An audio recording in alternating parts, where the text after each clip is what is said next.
Hello friends, foes, and other watchers on the internet. My name is Matt, you're watching Hogwash Gaming, and today we are looking back. You see, 3 years ago and 500 subscribers ago, I started this channel thinking I love games and I like making videos, so let's mix the two and see what we can do. It was kind of a New Year's resolution, trying to get off my butt and make things on a regular basis, and I've done pretty well with that, I think.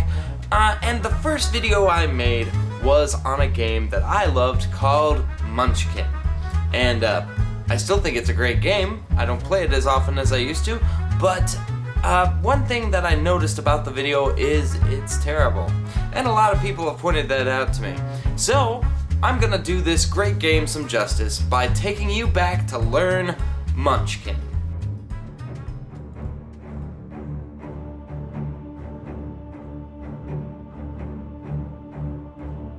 The goal of the game of Munchkin is to be the first player to reach level 10 by defeating a monster, and we'll get to what that means in a minute.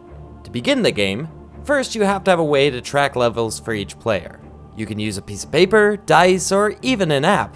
Separate the treasure and door cards into 2 decks, shuffle each deck, and place them on the table. Next, deal 4 door cards to each player, then deal 4 treasure cards to each player. These 8 cards are called the player's hand.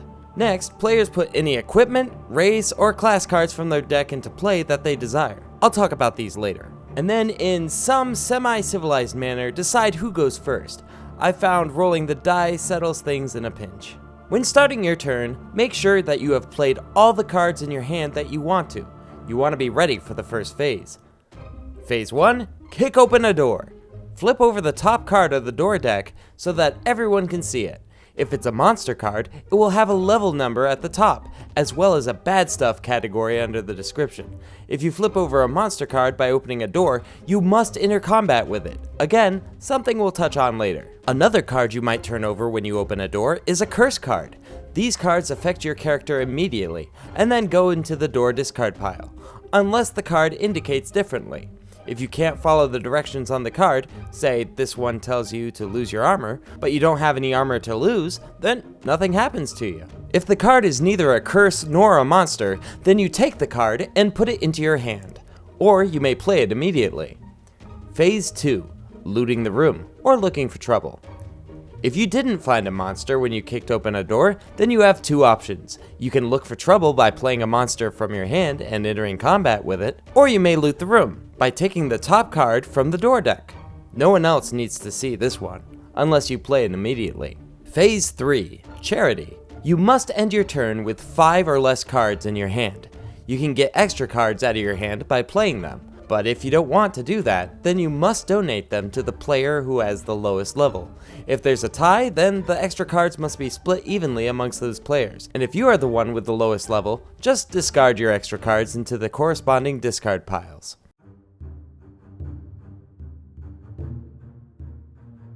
Putting a card from your hand onto the table in front of you is putting it in play. You can do this with several types of cards, and they can have a few different effects.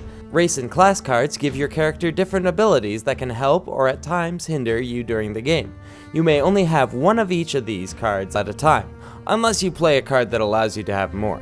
If you want to replace one with another in your hand, you must first discard the one already in play and put it in the door discard pile. Cards that have a bonus at the top as well as a value on the bottom are called item cards and can be put into play as well. Unlike the race and class cards though, you don't have to discard a currently equipped item if you want to use another to take its place. You simply turn the old one on its side to show that it's not in use. This comes in handy if you're trying to bring your hand size down to 5 at the end of your turn. Some items are good for only one use. These cards can be played from your hand and don't need to be in play to be used. This is good if you want to keep the item a secret in case some people try to backstab you. After you have used the usable once only card, it is placed into the appropriate discard pile. Some cards, like curses and wandering monster cards, are never put here. They are simply discarded after they have been resolved. But what do all these cards do? Well, let's take a look at combat.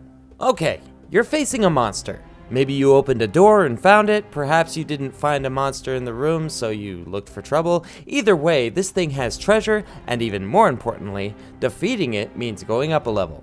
Remember, that's the goal of the game.